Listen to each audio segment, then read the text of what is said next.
तो दक्षिणी भारत की नदियों को दो भागों में बांटा गया, एक बंगाल की खाड़ी में गिरती है, दूसरी दोस्तों अरब सागर में गिरती है। ये दो इनके भाग हैं। दक्षिणी भाग की दोस्तों जिसमें बंगाल की खाड़ी में गिरने वाली नदी है, पहली है हुगली नदी, पश्चिमी बंगाल में गंगा नदी से ये दोस्तों टूटती है, कलकत्ता में इसी तट पर बसा हुआ है। अब देखिए दामोदर नदी छोटा नागपुर के पठार से निकलती है, झारखंड के चंदवा जिले से निकलती है, साथ ही पश्चिमी बंगाल के प्रवेश करती हुई हुगली नदी में मिल जाती है। बंगाल की खाड़ी में गिर जाने से सीधे बंगाल की खाड़ी में नहीं गिरती ये दोस्तों। और फिर दोस्तों ये नदी बंगाल के शौक के नाम से भी जानी जाती है। अब बात करते हैं स्वर्ण रेखा नदी, झारखंड की राजधानी रांची के पास निकलती है, 3 राज्यों में बहती है, झारखंड, पश्चिम बंगाल, उड़ीसा के तट पर बंगाल की खाड़ी में गिर जाती है। बात करते हैं वैतरणी नदी, उड़ीसा से निकलती है, उड़ीसा में बंगाल की खाड़ी में गिर जाती है। उड़ीसा में दोस्तों क्योंझर पठार से ये नदी निकलती है, ठीक है। अब देखिए दोस्तों ब्राह्मणी नदी जो झारखंड से आने वाले शंख और दक्षिण कोयना नदी जब मिलती हैं तब दोस्तों ब्राह्मणी नदी कहलाती हैं। उड़ीसा में राउरकेला से मिल जाती हैं। शंख नदी झारखंड में गुमला से निकलती है। शंख नदी दक्षिणी कोयन झारखंड में रांची के पास दोस्तों रांची के पास से निकलती है। आखिर में ये वैतरणी नदी के पास ही बंगाल में दोस्तों बंगाल की घाटी में गिर जाती है वैतरणी नदी। अब दोस्तों है महानदी। महानदी नाम की नदी छत्तीसगढ़ के सिहावा जिले से निकलती है, उड़ीसा में प्रवेश करती है, इससे एक डेल्टा का निर्माण करती है जो बंगाल की खाड़ी में गिर जाती है। कटक शहर के पास डेल्टा बनाती है। हीराकुंड बांध इसी नदी पर दोस्तों ऊपर नदी पर बना हुआ है। और दोस्तों भारत का सबसे लंबा बांध हीराकुंड बांध महानदी पर बना हुआ है। इसकी सहायक नदी शिवनाथ कहते हैं उसे, हंसदेव मंड या जोक के नाम से भी जानते हैं। तो चलिए दोस्तों मेरे चैनल को सब्सक्राइब करें, वीडियो को लाइक करें, वीडियो को फटाफट वीडियो के लिंक को दोस्तों के साथ शेयर कर लें। अब है दोस्तों गोदावरी नदी है ना, गोदावरी नदी महाराष्ट्र के नासिक जिले में त्र्यंबकेश्वर के निकट निकलती है। और दोस्तों दक्षिणी भाग की सबसे लंबी नदी महाराष्ट्र से तेलंगाना से छत्तीसगढ़ के अंत तक आंध्र प्रदेश में प्रवेश कर जाती है, राजमुंद्री के पास डेल्टा बनाती है और दक्षिण गंगा कहा जाता है गोदावरी नदी को। अब बात करते हैं कृष्णा नदी है ना दोस्तों, महाराष्ट्र के महाबलेश्वर के निकट पश्चिमी घाट से निकलती हैं, प्रायद्वीपीय भारत की दूसरी सबसे लंबी नदी। और दोस्तों महाराष्ट्र के कर्नाटक से तेलंगाना के अंत तक आंध्र प्रदेश में प्रवेश कर जाती हैं और आंध्र प्रदेश में विजयवाड़ा के पास डेल्टा बनाती है। बात करते हैं पेन्नार नदी, कर्नाटक से आती है, आंध्र प्रदेश के बंगाल की खाड़ी में गिर जाती है आंध्र प्रदेश में, ठीक है पेन्नार नदी। और कर्नाटक के कोलार जिले से ये नदी आती हैं। पालर नदी कर्नाटक से निकलती है, कर्नाटक से आंध्र प्रदेश के अंत तक तमिलनाडु में प्रवेश कर जाती है। अब बात करते हैं कावेरी नदी दोस्तों कर्नाटक के कुर्ग जिले में ब्रह्मगिरी पुष्पगिरी पहाड़ियों से निकलती हैं। यह नदी दोस्तों कावेरीपट्टनम के पास बंगाल में मिल जाती है। कावेरी नदी की सहायक नदी है दोस्तों सिमसा, हेमवती, अमरावती, काबिनी, भवानी, लक्ष्मण तीर्थ और लोकपावनी।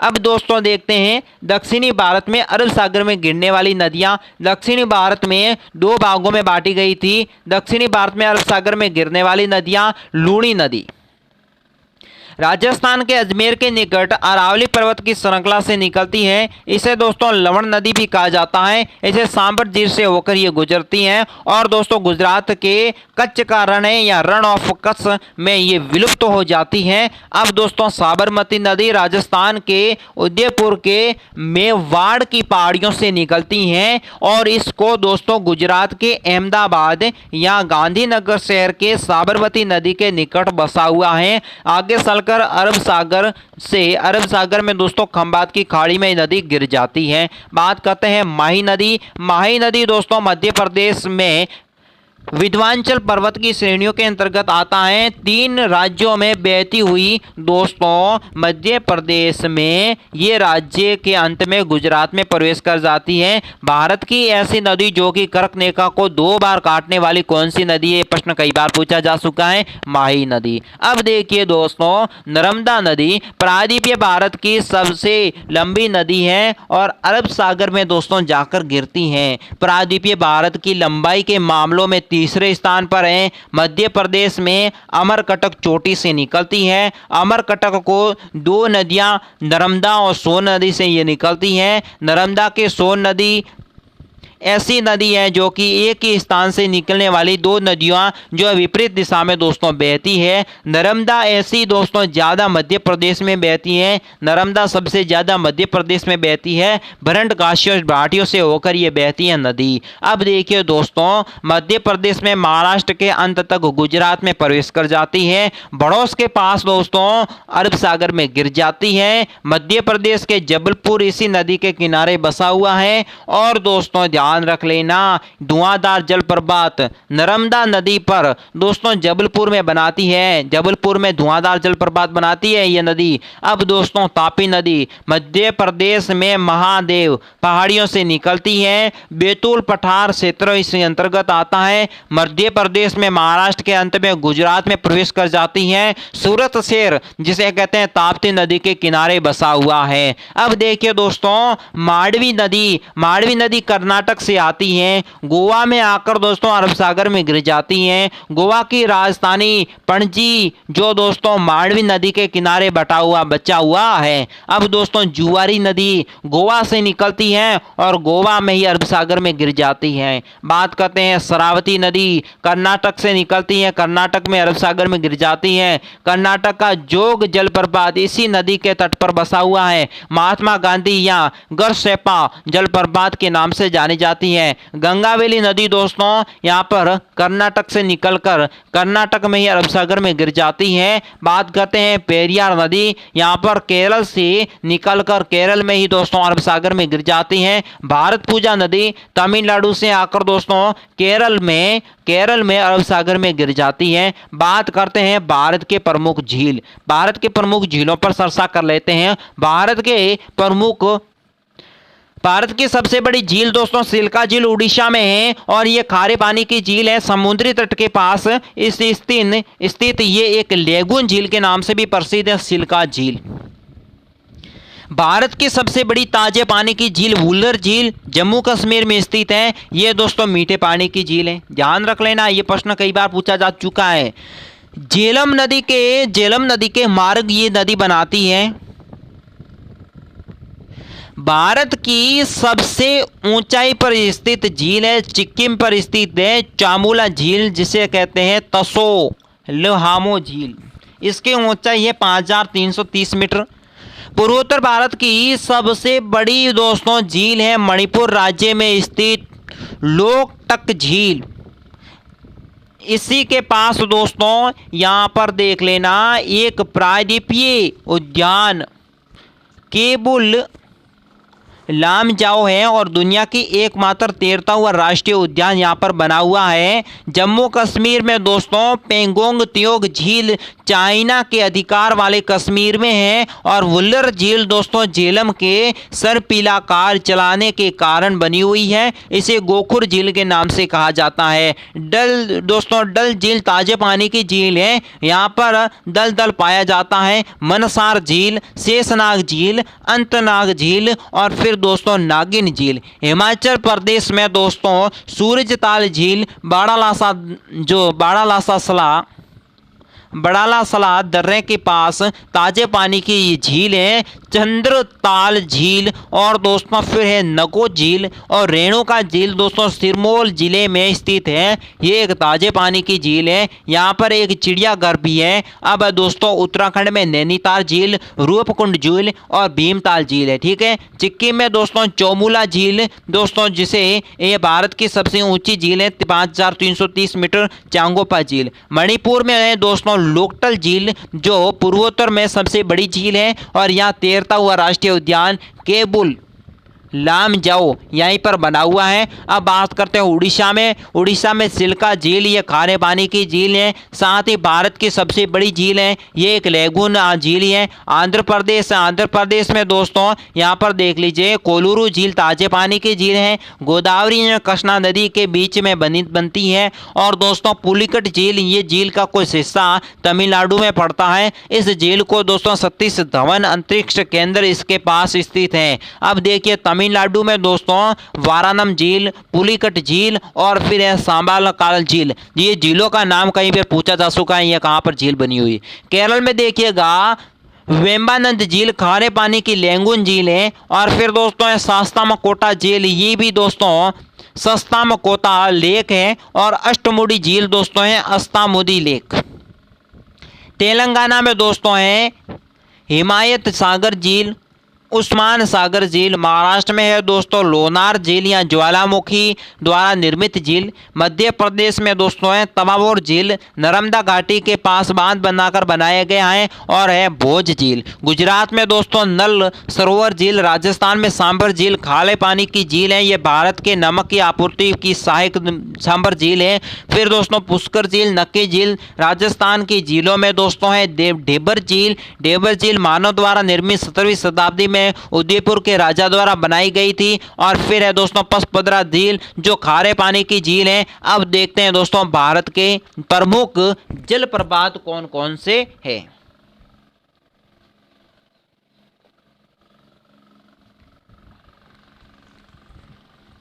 तो भारत के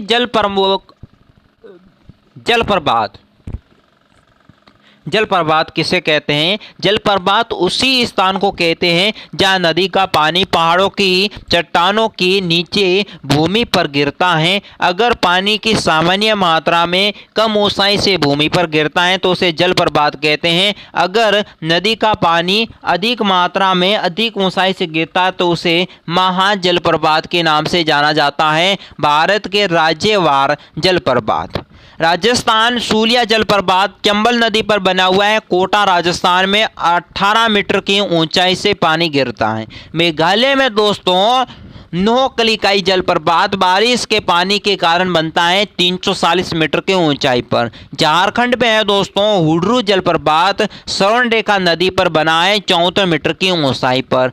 फिर है दोस्तों राजरूपा जलप्रपात दामोदर यहाँ जिसे दोस्तों बीरा नदी के कारण दोस्तों बनता है। बीरा नदी को भैरव नदी के नाम से भी जाना जाता है, झारखंड के रामगढ़ में स्थित है। उड़ीसा में दोस्तों बरहे पानी जलप्रपात जिसे बंदबलन नदी के मार्ग से बनता है, ऊंचाई 399 मीटर। अब बात करते हैं डुडुमा जलप्रपात, ये दोस्तों मुस्कंड नदी के मार्ग पर बना हुआ है। मध्य प्रदेश में धुआंधार जलप्रपात नर्मदा नदी के जबलपुर से बना हुआ है, इसकी औसत ऊंचाई 15 मीटर है। अब देखिए दोस्तों कपिल धारा जलप्रपात नर्मदा नदी पर बना हुआ है, अमरकटक से 7 किलोमीटर की दूरी पर यह स्थित है, इसकी ऊंचाई है दोस्तों 33 मीटर। महाराष्ट्र में वजराई जलप्रपात उरमोड़ी नदी पर बना हुआ है, इसकी ऊंचाई है 260 मीटर। अब बात करते हैं अंबोली जलप्रपात या अंबोली घाट जलप्रपात,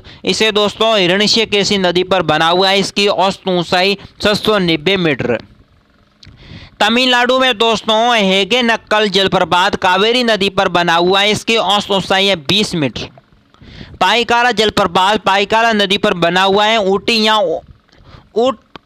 उट्टक मंडल के पास स्थित है।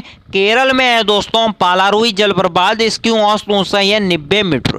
कर्नाटक में जोग जलप्रपात हैं जो गौरसोपा जलप्रपात भी नाम से जाना जाता है, शरावती नदी पर, इसकी औसत ऊंचाई 253 मीटर। शिव समुद्र जलप्रपात कावेरी नदी पर भारत का द्वितीय सबसे ऊंचा जलप्रपात, ऊंचाई 95 मीटर।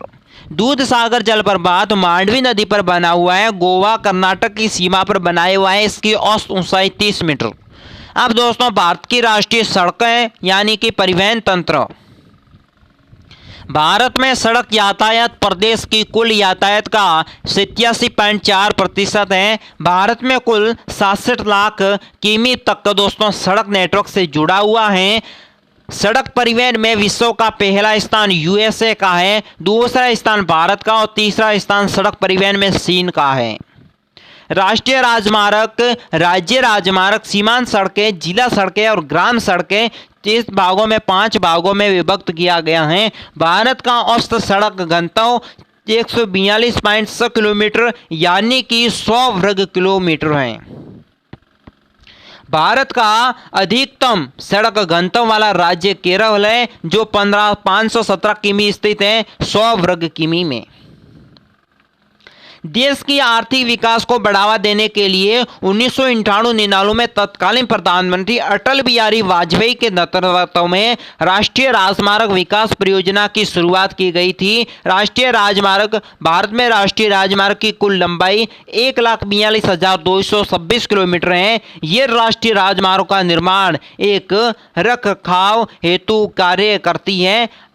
NHAI की स्थापना दोस्तों 1988 में की गई थी। इसका मुख्यालय दिल्ली में है। रखरखाव के लिए NHAI और CPWD कार्य करती हैं। CPWD की स्थापना 1954 में, इसका मुख्यालय दिल्ली में है। राष्ट्रीय राजमार्ग की अधिकतम ऊंचाई दोस्तों है 15,437 किमी महाराष्ट्र में। राज्य राजमार्ग की अधिकतम ऊंचाई 33,705 किमी महाराष्ट्र में है। अब बात करते हैं स्वर्णिम चतुर्भुज परियोजनाएं।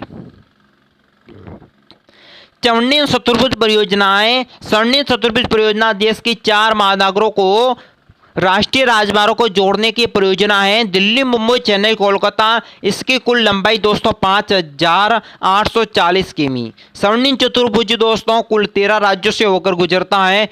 उत्तर दक्षिणी के तथा पूर्व पश्चिमी गलियारा, उत्तर दक्षिण तथा पूर्व पश्चिमी गलियारा भारत के उत्तरी तथा दक्षिणी बिंदु को, पूर्वी तथा पश्चिमी बिंदु को आपस में जोड़ने वाला राज्य मार्ग के अंतर्गत आता है।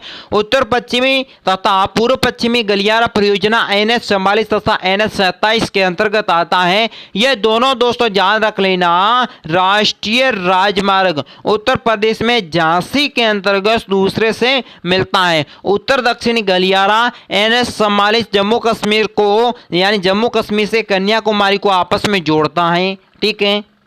भारत का सबसे लंबा राष्ट्रीय राजमार्ग है NH-44 जम्मू कश्मीर में हिमाचल प्रदेश, पंजाब, हरियाणा, दिल्ली, उत्तर प्रदेश, राजस्थान, मध्य प्रदेश, उत्तर प्रदेश, मध्य प्रदेश, महाराष्ट्र, तेलंगाना, आंध्र प्रदेश, कर्नाटक, तमिलनाडु तक NH-44 इन्हें जोड़ता है। कुल लंबाई दोस्तों है 3,800 किलोमीटर।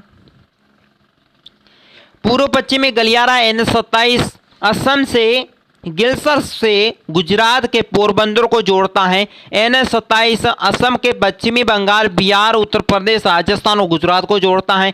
कुल लंबाई है 3,507 किलोमीटर। अब बात करते हैं सौर मंडल। सौर मंडल के दोस्तों आंतरिक और बाह्य ग्रह। आंतरिक ग्रह में बुध, शुक्र, पृथ्वी और मंगल। बाह्य ग्रह में है बृहस्पति, शनि, अरुण और वरुण। सौर मंडल के ग्रहों का क्रमवार यहां पर देखिएगा। सूर्य के दूरी के आधार पर पहले स्थान पर है बुध, बुध के बाद शुक्र, पृथ्वी, मंगल, बृहस्पति, शनि, अरुण और वरुण। अब दोस्तों यहाँ पर आकार के आधार पर ग्रह हैं बृहस्पति, शनि, अरुण, वरुण, पृथ्वी, शुक्र, मंगल और बुध। अब दोस्तों उपग्रह की संख्या यहाँ पर नहीं है। फिर दोस्तों तीसरे स्थान पर चंद्रमा, और फिर है दोस्तों फोबस, फिर दोस्तों है ग्रीनविंड सबसे बड़ा उपग्रह है, फिर दोस्तों है टाइटन। पृथ्वी के सबसे नजदीकी शुक्र ग्रह है। सूर्य अपनी दूरी पर पूर्व से पश्चिम की तरफ से घड़ी की विपरीत दिशा में घूमता है। पृथ्वी तथा अन्य ग्रह सूरज की परिक्रमा करते हैं और इसी प्रकार सूरज की आकाश गंगा के केंद्र में दोस्तों परिक्रमा करती हैं। शुक्र और अरुण को छोड़कर बाकी सब ग्रह भी सूर्य की भांति दोस्तों पश्चिम से पूर्व की तरफ घड़ी की उल्टी दिशा में दौड़ते हैं, बल्कि शुक्र और अरुण ग्रह की पूर्व से पश्चिम यानी कि घड़ी की दिशा में घूमते हैं। सौर मंडल के ग्रहों के नाम की जानकारी यहाँ पर दोस्तों 8 ग्रह हैं। सूर्य व्यास है सूर्य का 13,92,200 किलोमीटर। और दोस्तों यहाँ पर ध्यान रख लेना पृथ्वी की तुलना में सूर्य 110 गुना व्यास अधिक है। प्रोक्सिमा कैंटोरी का एक तारा है और दोस्तों ये सूर्य और हमारे सौरमंडल के समीप है और दोस्तों ये पृथ्वी के 4.24 प्रकाश वर्ष की दूरी पर है। सूर्य में परमाणु संलयन के कारण दोस्तों ऊर्जा उत्पन्न होती है। इसमें दोस्तों हाइड्रोजन 71% है, हीलियम 26.5%, कार्बन 15%, नाइट्रोजन या ऑक्सीजन दोस्तों अदर गैस 1% है। सूर्य पर बाहरी सतह का तापमान अंदर से कम है। सूर्य का केंद्रीय भाग क्रोड कहलाता है और दोस्तों सूर्य का आंतरिक सतह का तापमान 1.5 × 10.7 डिग्री सेल्सियस है। और ध्यान रख लेना सूर्य की बाहरी सतह का तापमान 6000 डिग्री सेल्सियस है। सूर्य की रोशनी को पृथ्वी तक पहुंचना में 8 मिनट 20 सेकंड का समय लगता है। सूर्य के बाहरी हिस्से को दोस्तों प्रकाश मंडल या अंदर वाले को क्या कहते हैं? क्रोमोस्फीयर कहते हैं।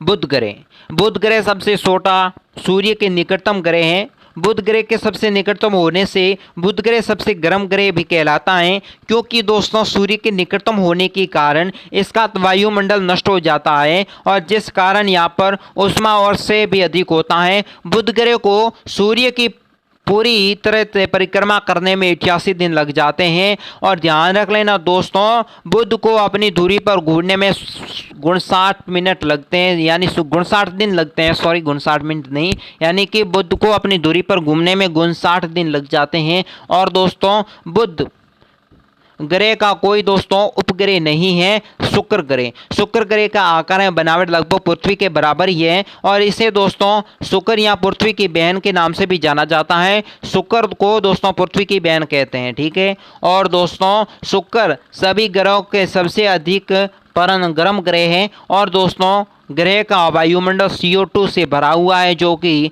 यहाँ पर लगभग 97% है। शुक्र ग्रह को सूर्य की पूरी एक परिक्रमा करने में 255 दिन लग जाते हैं। शुक्र के अक्सर और चक्कर लगाने में 243 दिन लगते हैं। और दोस्तों शुक्र ग्रह अपनी दूरी पर पूर्व से पश्चिम की तरफ घड़ी की दिशा में घूमता है। शुक्र सबसे चमकीला ग्रह है, इसलिए इसे सुंदरता की देवी या दोस्तों भोर का तारा कहते हैं शुक्र को। अब बात करते हैं पृथ्वी ग्रह। पृथ्वी सूर्य की परिक्रमा करने में 265 दिन 6 घंटे 48 मिनट और 45.51 सेकंड लगता है दोस्तों, लगभग 46 सेकंड, ठीक है। पृथ्वी को अपने अक्ष में घूमने में 23.56 घंटे लगते हैं। पृथ्वी अपने अक्ष पर 23.5 डिग्री झुकी हुई है, 23.5 डिग्री। झुकाव के कारण ही ऋतु परिवर्तन होती है। पृथ्वी को नीला ग्रह कहा जाता है। 71% पानी होने के कारण दोस्तों इसे अंतरिक्ष में इसका रंग नीला दिखाई देता है। पृथ्वी केवल एक ही दोस्तों उपग्रह चंद्रमा है, जो कि यहाँ पर दोस्तों पृथ्वी के करीब 4 लाख किलोमीटर यानी कि 3,84,400 किलोमीटर दूर स्थित है पृथ्वी चंद्रमा से।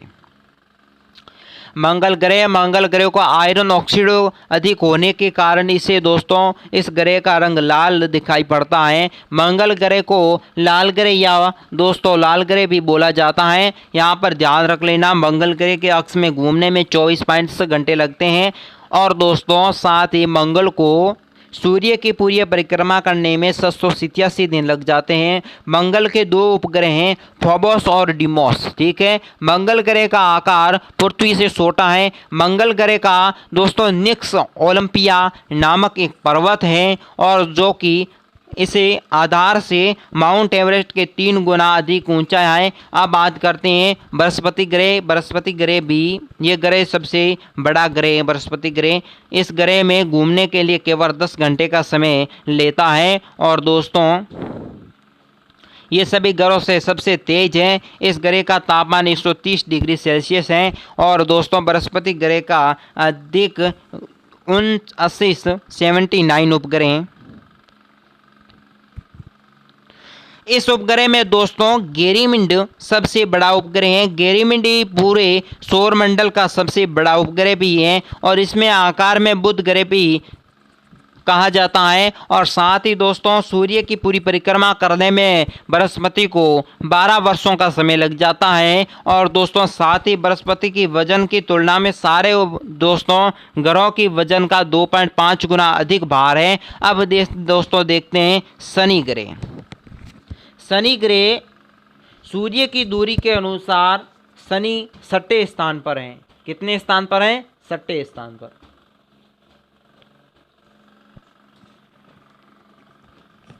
शनि ग्रह के आकार के अनुसार ही दूसरे स्थान पर हैं। शनि चारों ओर से वलयन से घिरा हुआ है। शनि के उपग्रहों की संख्या दोस्तों 62। सबसे कम उपग्रह दोस्तों टाइटन पर।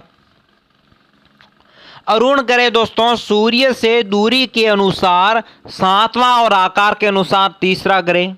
अरुण को हरा ग्रह भी कहा जाता है। इसका हरा रंग वायुमंडल की मीथेन गैस के कारण होता है। अरुण ग्रह में कुल 27 उपग्रह हैं। अरुण ग्रह को अपनी अक्ष के पूर्व से पश्चिम की तरफ से घड़ी की दिशा में घूमता है। वरुण ग्रह है। वरुण ग्रह सूर्य की दूरी से 8वां और आकार के आधार पर 100वां ग्रह है। वरुण ग्रह में कुल 14 उपग्रह हैं। सूर्य की सबसे अधिक दूरी होने के कारण वरुण ग्रह सबसे ठंडा ग्रह माना जाता है। दोस्तों वरुण ग्रह का पूरा एक चक्कर लगाने में वरुण ग्रह को कुल 165 साल लग जाते हैं। अब देखिए सौरमंडल के संबंधित महत्वपूर्ण प्रश्न।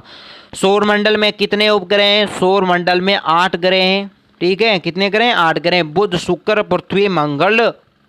फिर दोस्तों हैं बृहस्पति, शनि, यूरेनस जिसे कहते हैं अरुण, नेपच्यून को कहते हैं वरुण। सबसे बड़ा ग्रह है दोस्तों बृहस्पति। सबसे छोटा ग्रह है बुध। सूर्य के सबसे पास ग्रह है बुध। सूर्य से सबसे दूर ग्रह है वरुण। और दोस्तों पृथ्वी के सबसे पास ग्रह शुक्र और समकीला ग्रह शुक्र। अब दोस्तों सबसे गर्म ग्रह शुक्र और सबसे ठंडा ग्रह कौन सा है? वरुण। लाल ग्रह मंगल और लाल चम्मा प्रतीक होने वाला ग्रह शुक्र। नीला ग्रह पृथ्वी जिसमें 71% पानी के कारण ही नीला दिखता है। हरा ग्रह अरुण या वरुण मीथेन गैस के कारण दिखता है। भोर का तारा शुक्र, शाम का तारा शुक्र। सबसे अधिक उपग्रह वाला दोस्तों ग्रह है बृहस्पति जिस पर कुल 79 उपग्रह हैं। ठीक है, सबसे बड़ा उपग्रह है दोस्तों गिरिमिंड बृहस्पति और सबसे छोटा उपग्रह है डिमोस मंगल। ठीक है, अब देखिए सौरमंडल में है सबसे नजदीकी तारा कौन सा है? प्रेक्षिमा। और दोस्तों संटोरी उपग्रह में 4.24 प्रकाश वर्ष वर्तमान की दूरी पर है। सबसे चमकीला दोस्तों तारा है साइरस। ठीक है, और अपनी दूरी पर सबसे तेज घूमने वाला ग्रह बृहस्पति 10 घंटे लगाता है। सबसे दूरी पर सबसे धीरे घूमने वाला ग्रह शुक्र 243 दिन लगता है। और दोस्तों सूर्य की सबसे तेज परिक्रमा करने वाला ग्रह बुध 88 दिन का समय लेता है। सूर्य के सबसे धीरे परिक्रमा करने वाला ग्रह वरुण 165 साल लग जाते हैं इनको। अब देखिए पृथ्वी का वायुमंडल। पृथ्वी के वायुमंडल नाइट्रोजन पृथ्वी के वायुमंडल में 78.08%। ऑक्सीजन है 20.92%। ऑर्गेन है दोस्तों 0.93%। और दोस्तों कार्बोनेट है कार्बन डाइऑक्साइड 0.03%। नॉइन है दोस्तों 0.0018%। हीलियम है 0.0005%। और दोस्तों ऑर्जोन है O3 0.00007%। और दोस्तों हाइड्रोजन पृथ्वी पर है 0.00005%। वायुमंडल में दाब के एक समान नहीं रहता। ये ऊंचाई के साथ या तो दोस्तों बढ़ने के साथ ऊंचाई पर बढ़ने के साथ कम होता जाता है। और साथ ही दोस्तों पृथ्वी के वायुमंडल में कुछ 5 परतों में विभक्त हैं। यहाँ पर देखिए शोभ मंडल, समताप मंडल, मध्य मंडल, आयन मंडल और बाह्य मंडल। सौरमंडल वायुमंडल की सबसे निचली परत है। सौरमंडल की ऊंचाई 8 से 18 किलोमीटर तक है। 8 से 18 ध्रुवों पर सौरमंडल की ऊंचाई 8 किलोमीटर, विषुवत रेखा से 18 किलोमीटर। सारी मौसम गतिविधियों में सौरमंडल में ही होती है। बिजली का कड़कना, बादल का बढ़ना, इंद्रधनुष ये सब सौरमंडल में होता है। मौसम विभाग के गुब्बारों में भी शुभ मंडल पर ही उड़ता है। तापमान ऊपर से चढ़ने पर 100.4 डिग्री कमी की दर पर घटता रहता है। वायुमंडल पर 15% बार यहीं पर पाया जाता है। समता मंडल का तापमान समान रहता है। समता मंडल को दोस्तों दूरी की ऊंचाई से 18 से 50 किमी तक होता है। ओजोन परत दोस्तों समता मंडल में स्थित है, जो कि सूर्य से आने वाली पराबैंगनी किरणों को अवशोषित कर लेता है। अब दोस्तों तापमान समान रहने वो यहाँ पर दोस्तों मौसमी गतिविधियों से मुक्त होने के कारण वायुयान समता मंडल में ही उड़ते जाते हैं। मध्य मंडल दोस्तों वायुमंडल की तीसरी परत है और तथा वायुमंडल के बीच में ये स्थित है। मध्य मंडल की यहाँ पर दोस्तों धरती के ऊंचाई पर 85 किमी पर स्थित है। मध्य मंडल दोस्तों समता मंडल से 60 किमी ऊपर तक फैला है और दोस्तों आंतरिक के आने पर उल्कापिंड मध्य मंडल पर आकर ही जलकर समाप्त हो जाते हैं। मध्य मंडल परत में तापमान ऊंचाई के साथ बढ़ना शुरू हो जाता है। आयन मंडल धरती से 790 किमी की ऊंचाई पर स्थित है। आयन मंडल दोस्तों 100 से 740 किमी तक फैला हुआ है। आयन मंडल दोस्तों परत में की ऊंचाई के साथ तापमान में तेजी से वृद्धि होता रहता है। आयन मंडल परत को यहाँ पर आयन मंडल इसलिए कहा जाता है क्योंकि दोस्तों यहाँ पर सर्शिक विकिरण के कारण यहाँ पर ध्यान रख लेना विद्युत अवशोषित कण आयनायिक कण कम पाया जाता है, जो कि दोस्तों रेडियो संचार के सहायक होते हैं और इसे दोस्तों टेलीविजन या रेडियो संचार भवन भी पाया जाता है। उत्तरी ध्रुव और दक्षिणी ध्रुव प्रकाश के आयन मंडल से ही बनता है, जो कि दोस्तों ध्रुवीय प्रकाश में बोरियालिस कहा जाता है। दक्षिणी ध्रुवीय प्रकाश को दोस्तों ऑस्ट्रेलिस कहा जाता है। अब बात करते हैं बाह्य मंडल वायुमंडल की सबसे ऊपरी सतह है और दोस्तों बाह्य मंडल की कोई ऊपरी सीमा नहीं है, यहाँ पर अंतरिक्ष में जाकर मिल जाती हैं। बाह्य मंडल में हाइड्रोजन और हीलियम गैसों की अधिकता पाई जाती है। बाह्य मंडल में कृत्रिम उपग्रह स्थापित किए जाते हैं और वायुमंडल धरती से 500 से 1000 किमी तक पाया जाता है। अब बात करते हैं चट्टानों के प्रकार। चट्टाने या शेल रॉक किसे कहते हैं? पृथ्वी की सतह में कठोर भाग को चट्टाने या शेल कहते हैं। उत्पत्ति के आधार पर 3 भागों में विभक्त हैं: आग्नेय चट्टान, अवसादी चट्टान, कायांतरी चट्टान। आग्नेय चट्टान आग से बनी चट्टानें यानी कि ज्वालामुखी से निकलने वाला लावा, मेघवा और धूल के कणों को ठंडा होने पर जो चट्टानें बनती है उसे आग्नेय चट्टानें कहते हैं। इसे दोस्तों प्राथमिक या मात्र शेल भी दोस्तों कहा जाता है।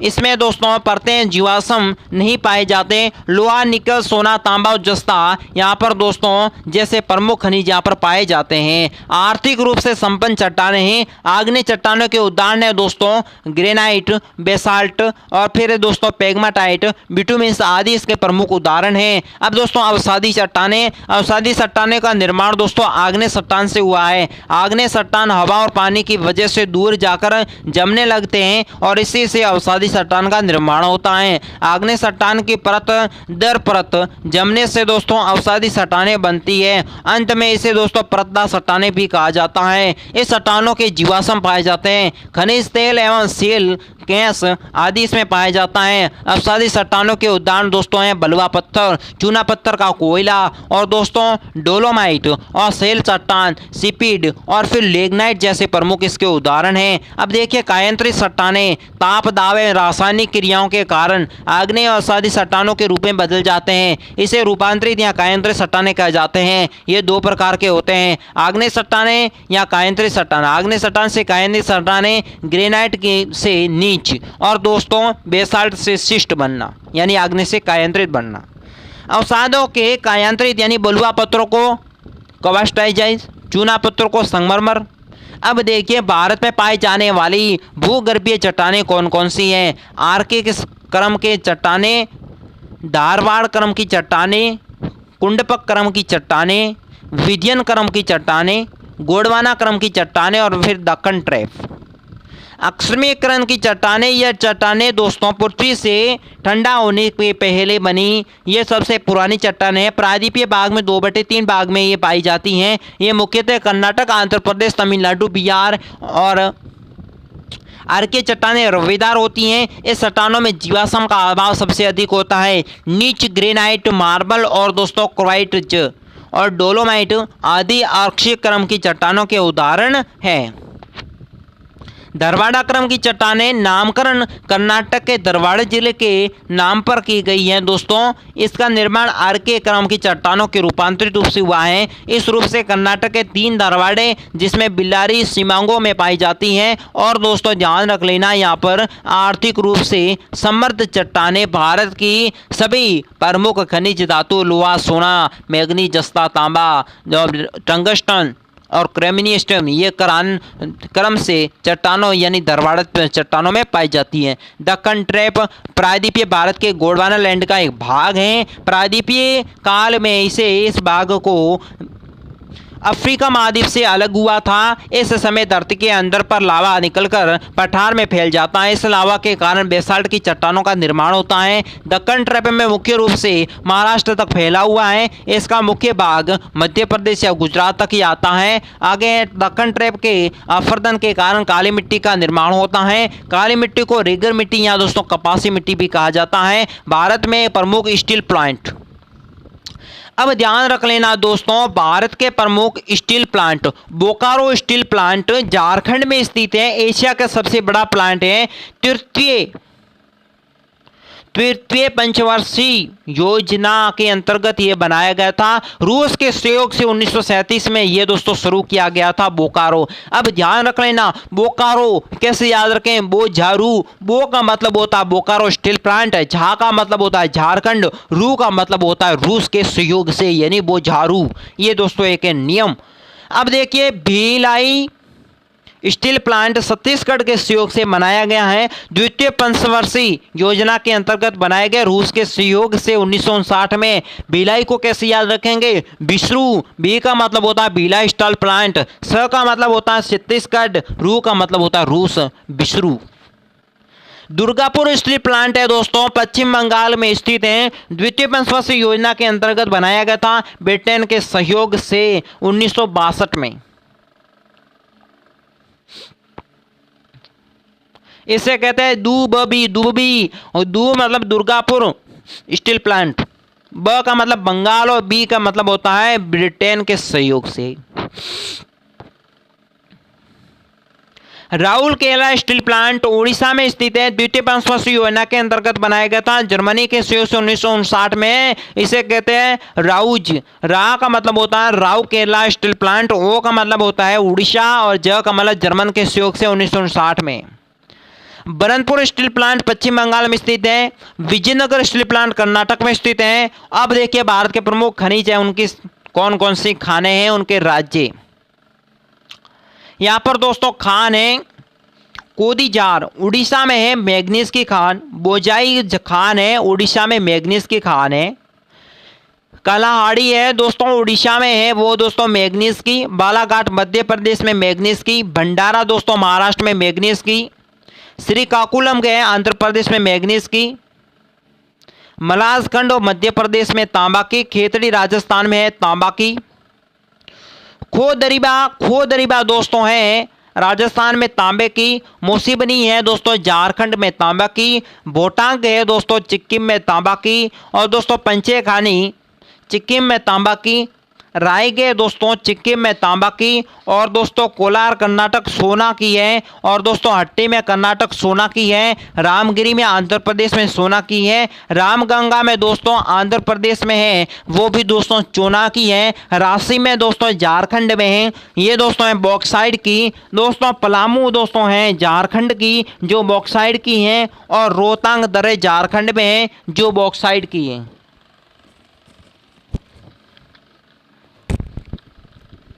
अब आगे देखिए भारत में लोह इस्क भारत के सबसे महत्वपूर्ण खनिज संसाधन है। भारत का लोह इस्क उत्पादन की दृष्टि से विश्व में 4वां स्थान है। लोह इस्क उत्पादन में विश्व में सर्वाधिक उत्पादन वाला 4 देश है। पहला चीन, दूसरा ऑस्ट्रेलिया, तीसरा ब्राजील और चौथा है भारत। अब बात करते हैं लोहे शक पर। जब लोहे को धरती से निकाला जाता है तब वो विशुद्ध रूप से होता है दोस्तों, इसे अशुद्ध होता है, इसे अशुद्ध से अलग शुद्ध लोहा प्राप्त किया जाता है। अब लोहे में 4 प्रकार के होते हैं। मैग्नेटाइट, मैग्नेटाइट का नाम का एक सोना मतलब लोहा होता है। ये सर्वोत्तम प्रकार का लोहा ऐसक है। ये भारत के केवल दक्षिणी भाग में दक्षिण राज्यों में पाया जाता है। कुदेरीमुख कर्नाटक, गोवा, सेलम तमिलनाडु और कोझिकोड केरल। मैग्नाइट का 70% भंडार कर्नाटक में पाया जाता है, मैग्नेटाइट जो लोहा है उसका।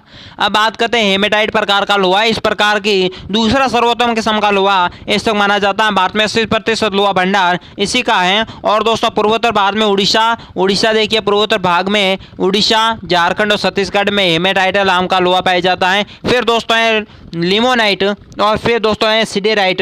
ये सबसे निम्नतम कोटि का लोहा ऐसा है जिसे कहते हैं सिडेराइट। भारत में लोहा ऐसक उत्पादन राज्य हैं दोस्तों। सर्वाधिक लोहा ऐसक भंडार वाले भारत के 3 प्रमुख राज्य हैं, कर्नाटक, ओडिशा और झारखंड। सर्वाधिक लोहा ऐसक उत्पादन करने वाले 3 राज्य हैं, ओडिशा, कर्नाटक और झारखंड। देश का सबसे बड़ा लोहा ऐसक क्षेत्र दोस्तों है बारामजादा समूह के नाम से भी जाना जाता है। ये एक चट्टानी समूह है। और दोस्तों झारखंड है उड़ीसा में दोस्तों सीमावर्ती क्षेत्र जिलों में ये फैला हुआ है। इसके अंतर्गत झारखंड के शिवभूमि जिले में, यहाँ पर उड़ीसा को क्योंझर जिला आता है। भारत में लोह ऐसक की प्राप्ति करने के लिए धारवाड़ा क्रम या दोस्तों कुड़पा क्षेत्र या कुड़पा क्रम की आग्नेय चट्टानें होती है दोस्तों। और साथ ही यहाँ पर भारत के लोह ऐसकों का भाग जापान को और दूसरा भाग दोस्तों चीन से निर्यात किया जाता है। भारत अपने लोहा का अधिकांश भाग दोस्तों जापान और दूसरा स्थान पर चीन से निर्यात कर लेता है। भारत के प्रमुख लोह ऐसक दोस्तों उड़ीसा में मयूरभंज जिला है जो दोस्तों गुरु मिसानी यहाँ दोस्तों बादाम पहाड़ी क्षेत्र में है लोह ऐसक की खान। क्योंझर जिले में दोस्तों बारामजादा समूह के अंतर्गत आता है। झारखंड में शिवभूमि जिले में दोस्तों परिसापुरी या नोवामंडी क्षेत्र में है और इसे दोस्तों बारामजादा समूह के अंतर्गत ही आता है। छत्तीसगढ़ में दुर्गा जिला जिसे कहते हैं दल्ली राजहरा और दोस्तों दांतेवाड़ा जिला जिसे कहते हैं बालाहीड़ा बेलाडीला। और दोस्तों कर्नाटक में है चिमकामलूर जिला जिसमें केंद्रमुख पहाड़ी, बाबा बुंदून पहाड़ी और फिर दोस्तों बेल्लारी जिले में है चुंदूर पहाड़ी। अब देखिए भारत के मैग्नीज बॉक्साइड और सोने के भंडार। भारत में मैग्नीज जिसमें बॉक्साइड के सोने के भंडार। मैग्नीज एक धात्विक खनिज है दोस्तों। मैग्नीज क्या है? एक धात्विक खनिज है। साइलोमेलिन या दोस्तों इसे कहते हैं ब्रोनाइट मैक्सिनो के प्रमुख ऐसक हैं। भारत के प्रमुख मैग्नीज में दोस्तों उत्पादन में 6 स्थान है विश्व में भारत का। दक्षिण अफ्रीका, फिर दोस्तों दूसरा स्थान चीन का, तीसरा ऑस्ट्रेलिया, चौथा दोस्तों गिरबान, 5वां ब्राजील और 6वां है भारत का। मैग्नीज का अधिक प्रयोग दोस्तों लोहा इस्पात उद्योग में किया जाता है। लोहा एक मैग्नीज दोनों को धारवाड़ क्रम की चट्टानों में पाया जाता है। भारत देश में दोस्तों ओडिशा राज्य मैग्नीज के प्राकृतिक भंडार उत्पादन दोनों में प्रथम स्थान पर है। भारत राज्य देश में दोस्तों ध्यान रख लेना मैग्नीज के प्रमुख खाने निम्नलिखित हैं। ओडिशा में दोस्तों केंदुझर और दूसरी है बुनाई। मध्य प्रदेश में बालाघाट जिले में है और दोस्तों महाराष्ट्र में है भंडारा जिले में और कर्नाटक में बेला जिले की सुंदर पहाड़ी क्षेत्र में पाया जाता है। बॉक्साइड एक दोस्तों धात्विक खनिज है। बॉक्साइड से एल्यूमिनियम को प्राप्त किया जाता है। विश्व में भारत को बॉक्साइड उत्पादन में 5वां स्थान है। ऑस्ट्रेलिया पहला, दूसरा दोस्तों चीन, तीसरा गिनी, चौथा ब्राजील और 5वां भारत। भारत दोस्तों देश में ऑस्ट्रेलिया राज्य बॉक्साइड की प्राकृतिक भंडार उत्पादन दोनों में प्रथम स्थान पर है। और दोस्तों अधिकांश धात्विक खनिज धारवाड़ा क्रम की चट्टानों में पाया जाता है, परंतु बॉक्साइड दोस्तों लेटराइट चट्टानों में पाया जाता है। अब देखिए बॉक्साइड के प्रमुख खाने झारखंड में रांची, पलामू और लोहतांगदंगा और दोस्तों उड़ीसा में है कोरापुट जिले में दोस्तों है पंचमतमाली की पहाड़ियाँ, तमिलनाडु में दोस्तों पालानी, जावादी और दोस्तों है सेवारनी पहाड़ियों से और चार कोनाई चट्टानों के अंतर्गत पाया जाता है। मध्य प्रदेश में दोस्तों अमरकटक पहाड़ पठार के क्षेत्र में ये पाया जाता है। सोना, सोना एक धात्विक खनिज है दोस्तों। सोना धार्मिक रंग की जिसमें चट्टानों की क्वाइटाइन के शिराओं में पाया जाता है। भारत का 99% सोना कर्नाटक के कोलार तथा हड्डी के चट्टानों से प्राप्त किया जाता है। उत्तर प्रदेश में दोस्तों रामगंगा नदी के घाटी की बालू एवं आंध्र प्रदेश के रामगिरी की खान में कुछ मात्रा में दोस्तों सोना प्राप्त भी किया जाता है। चूना और लोहा एक ऐसी चीज़ है जो सभी के घर में अवस्थित है दोस्तों। अब देखिएगा भारत में सीसा, जस्ता, तांबा, चांदी के भंडार। यहाँ पर दोस्तों देख लें सीसा एवं जस्ता। सीसा एवं जस्ता का जुड़वा खनिज भी कहा जाता है क्योंकि ये साथ साथ पाए जाते हैं। सीसा एवं जस्ता प्राकृतिक भंडार उत्पादन में राजस्थान का प्रथम स्थान है। राजस्थान का प्रथम स्थान है सीसे और जस्ते में, ठीक है।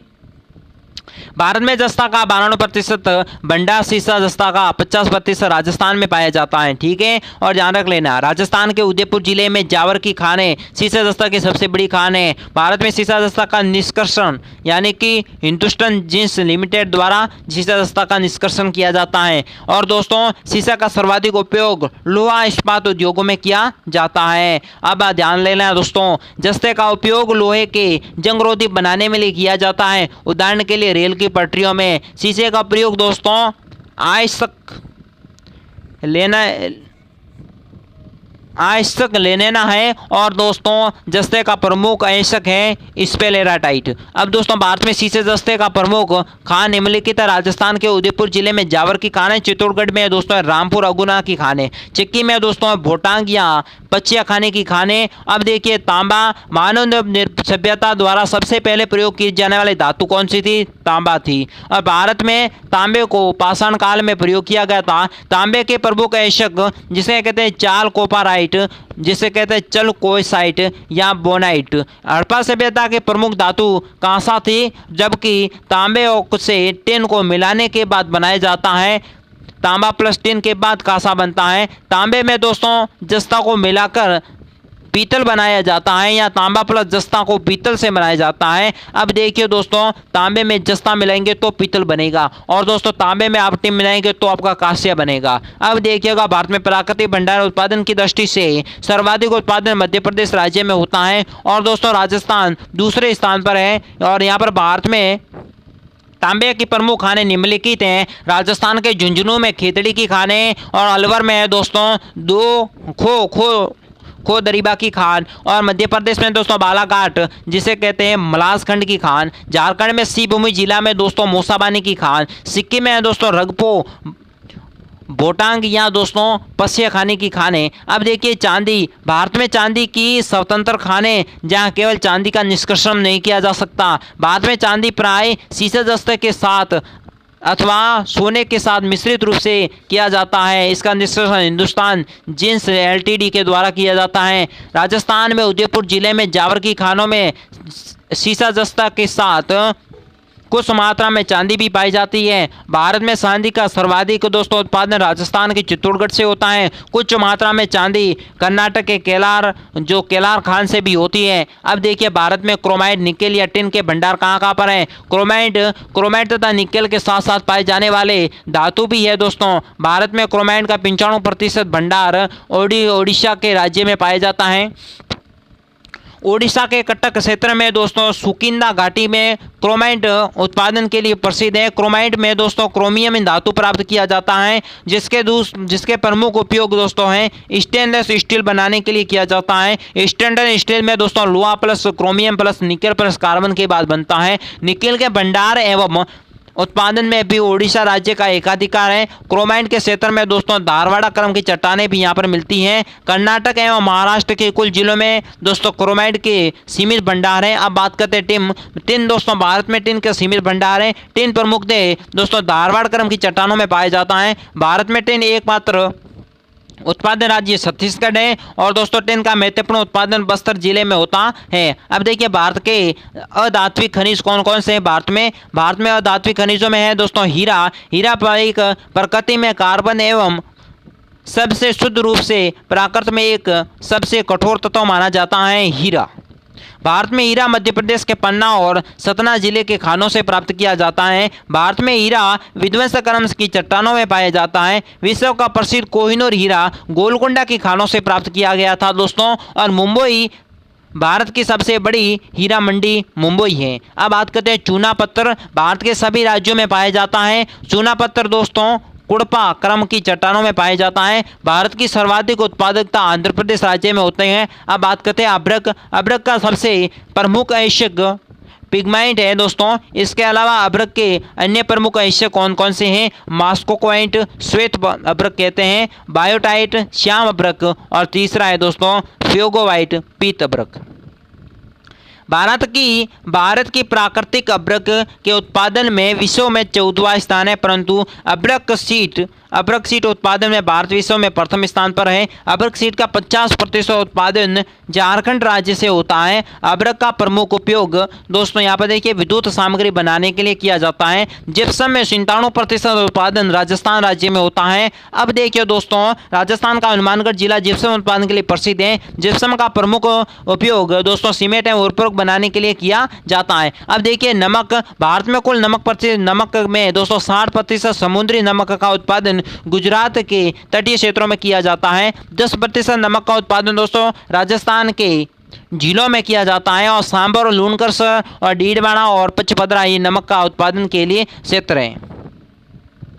अब देखिए भारत के ऊर्जा खनिज में भारत के अणुशक्ति के खनिज के भंडार कहाँ पर है और भारत में कोयला भंडार कहाँ पर है, इस पर हम चर्चा करते हैं। तो चलिए भारत के अणुशक्ति के भंडार, यहाँ पर भारत की अणुशक्ति बनाने के लिए खनिज भंडार प्राकृतिक में कुछ तत्व हैं, पोष ऐसे तत्व हैं जिससे नाभिक स्वतः विखंडित होते रहते हैं, साथ ही दोस्तों जिससे ऊर्जा निकलती रहती है। ऐसे तत्वों को दोस्तों अणुशक्ति वाले खनिज कहा जाता है। इसे दोस्तों कहते हैं धात्विक खनिज। क्या कहते हैं? धात्विक खनिज।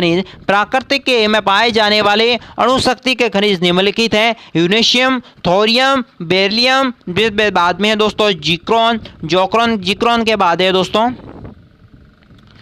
एंटीमनी। और दोस्तों रेडियो एक्टिव तत्वों के विखंडन के कारण यहाँ पर ऊर्जा प्राप्त होती रहती है। बात करते हैं यूरेशियम। भारत के विश्व का 2% यूरेशियम उत्पादन करता है। प्रकृति में स्वतंत्र रूप से पाया जाता है। इसमें स्वतंत्र विघटन की क्षमता होती रहती है, अर्थात हर वक्त किरणें निकलती रहती है। यूरेनियम के दोस्तों प्रमुख भंडार हैं पिच ब्लेंड, जिसे कहते हैं दोस्तों सामस्क्लाइट या दोस्तों थेरेनाइट। अब परमाणु विद्युत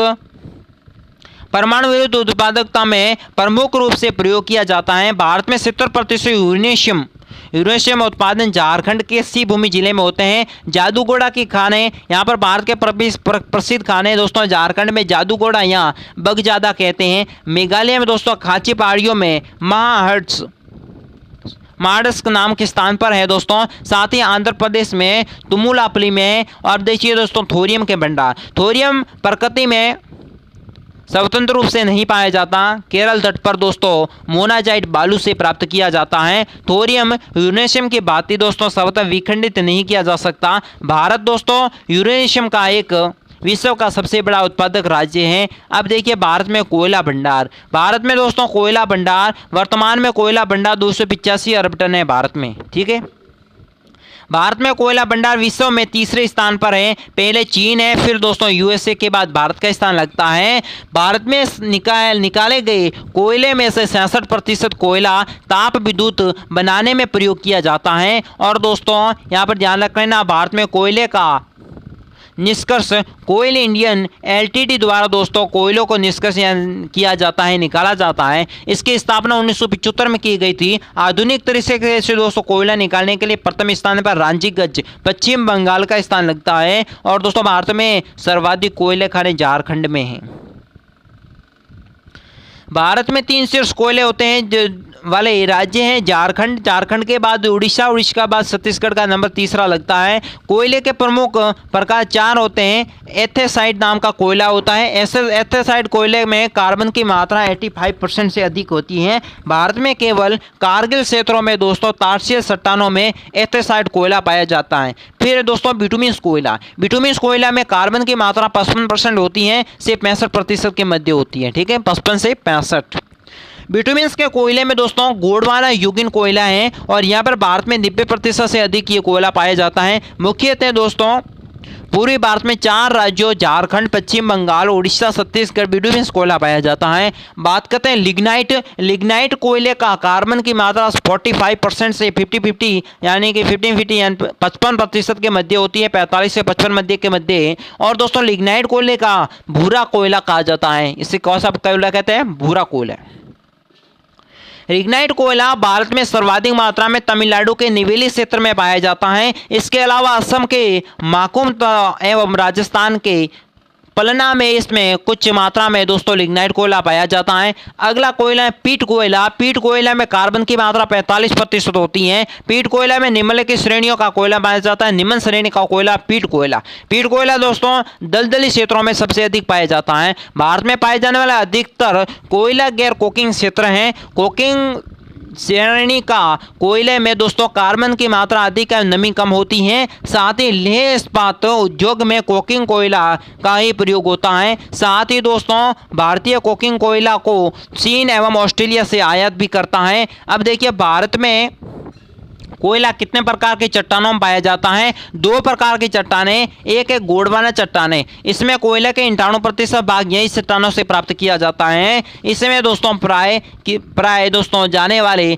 अधिकांश कोयला बिटुमिन कोयला है। इसमें दोस्तों ध्यान रख लेना छोटा नागपुर पठार वाले क्षेत्र में चार राज्य झारखंड, पश्चिम बंगाल, उड़ीसा और छत्तीसगढ़ में पाया जाता है। दूसरा दोस्तों टर्शियर चट्टानें। यहाँ पर इस कोयला का 2% भाग पर चट्टानें पाई जाती हैं। इस भाग में अधिकांश कोयला दोस्तों एथेसाइट श्रेणी का है। इसे दोस्तों कारगिल की ट्रिशियल चट्टानें या दोस्तों एथेसाइट कोयला कहा जाता है। अब देखिए भारत की स्थित नदी घाटी में कोयला क्षेत्र दामोदर नदी घाटी झारखंड में पश्चिम बंगाल तक फैला हुआ है।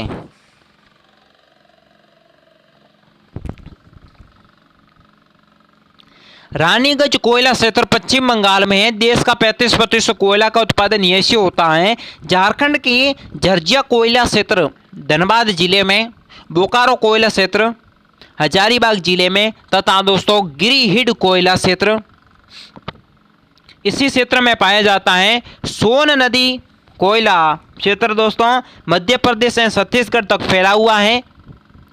सिगरौली कोयला क्षेत्र तथा दोस्तों सुहागपुर कोयला क्षेत्र मध्य प्रदेश में स्थित है। और फिर दोस्तों यहाँ पर देखिएगा तातापानी कोयला क्षेत्र एवं रामकोली कोयला क्षेत्र छत्तीसगढ़ में दोस्तों स्थित है। अब देखिए महानदी कोयला क्षेत्र छत्तीसगढ़ और उड़ीसा में फैला हुआ है। और दोस्तों कोरबा कोयला क्षेत्र छत्तीसगढ़ में स्थित है। अब दोस्तों ब्राह्मणी नदी घाटी कोयला क्षेत्र जो उड़ीसा के तालचेरा कोयला क्षेत्र इसी के दोस्तों अंतर्गत आता है। अब देखिएगा भारत दक्षिणी पश्चिमी मानसून। अब हमारा पॉइंट है दक्षिणी पश्चिमी मानसून। 21 मार्च को सूर्य विषुवत रेखा पर दोस्तों लंबवत चमकता है। 21 मार्च को सूर्य विषुवत रेखा पर लंबवत चमकता है। इसके बाद धीरे धीरे दोस्तों उत्तरायण होने लगता है तथा 21 जून तक कर्क रेखा तक ऊपर पहुंच जाता है। इसके साथ ही से ITCZ यानी कि अंत उष्ण कटिबंधीय अभिसर क्षेत्र भी उत्तर की तरफ खिसकने लगता है। इसी से दोस्तों क्या होता है उत्तरी गोलार्ध में गर्मी बढ़ने लगती है। अब देखिए जून में पहले सप्ताह में पश्चिम मोत्तर भारत के विकसित ITCZ जब अत्यधिक शक्तिशाली हो जाता है तो दोस्तों जब ये दोस्तों दक्षिणी गोलार्ध में दक्षिणी पूर्वी व्यापारिक पवनों में भी अपनी ओर आकर्षित कर लेता है। फेरल के नियमानुसार जब ये व्यावसायिक पवनों दूसरे गोलार्ध में प्रवेश करती हैं तब दोस्तों यहाँ पर अपने दाईं तरफ उड़ जाती हैं और यह भारत में दक्षिणी पश्चिमी मानसून प्रवेश कर जाता है। सबसे पहले दक्षिणी पश्चिमी मानसून 1 जून को केरल के मालाबार तट पर वर्षा करता है और दोस्तों 15 जुलाई तक पूरे भारत उपमहाद्वीप को प्रभावित में आ जाता है। 15 सितंबर तक ये वर्षा इसी प्रकार चलती ही रहती है। वीडियो को शेयर कर लें। दक्षिणी पश्चिमी मानसून भारत के 2 शाखाओं में प्रवेश करता है। दक्षिणी पश्चिमी मानसून अरब सागर की शाखा में और दूसरा है बंगाल की खाड़ी की शाखा में। दक्षिणी पश्चिमी मानसून अरब सागर में सबसे पहले केरल के मालाबार तट पर वर्षा होती है। इस शाखा में गुजरात को लेकर कन्याकुमारी तक पूरे पश्चिमी घाट में वर्षा करता है। 1 जून को केरल के मालाबार तट पर वर्षा होती है। इसे मानसून प्रकोष्ठ या यहाँ पर दोस्तों मानसून विस्फोट कहा जाता है। 1 जून से 15 सितंबर तक पूरे पश्चिमी तट पर 250 सेमी वर्षा होती है। भारत में दक्षिणी पश्चिमी मानसून वर्षा होने वाली वर्षा दोस्तों है स्तरीकृत द्वारा निर्धारित होती है। साथ ही दोस्तों इन पवनों में पहाड़ियों को टकरा कर दोस्तों ऊपर उठती हैं और इन पवनों का तापमान दोस्तों कमी होती है। इससे दोस्तों कहते हैं एडियाबेटिक तापहास। तापमान में आई कमी की आर्द्रता संगठित होकर जल बूंदों के रूप में वर्षा होती है, जिसे दोस्तों पर्वतीय वर्षा कहते हैं। अब देखिए बंगाल की खाड़ी की शाखा भारत में दक्षिणी पूर्वी दिशा में प्रवेश करने के कारण पूर्वी घाट के समांतर प्रवाहित होती रहती है। इस कारण से पूर्वी घाट में पर्वतों से नहीं टकराती और वहां पर वर्षा नहीं कर पाता। बंगाल की खाड़ी में शाखा पूर्वी घाट के समानांतर प्रवाहित होती है। सबसे पहले शिलांग के पठार से टकराती है तथा खास पहाड़ियों पर वर्षा करती है। यहीं पर दोस्तों मानसराय स्थित है, यहाँ पर 1080 सेमी की वर्षा भी होती है। इसके बाद बंगाल की खाड़ी शाखा असम की यहाँ पर सुरमा घाटी में प्रवेश करती है और ब्रह्मपुत्र नदी की घाटी में प्रवेश करती है। यहाँ पर पर्याप्त वर्षा होती है। अब दोस्तों ग्रीष्म वर्षा में मौसम की क्रियाविधि।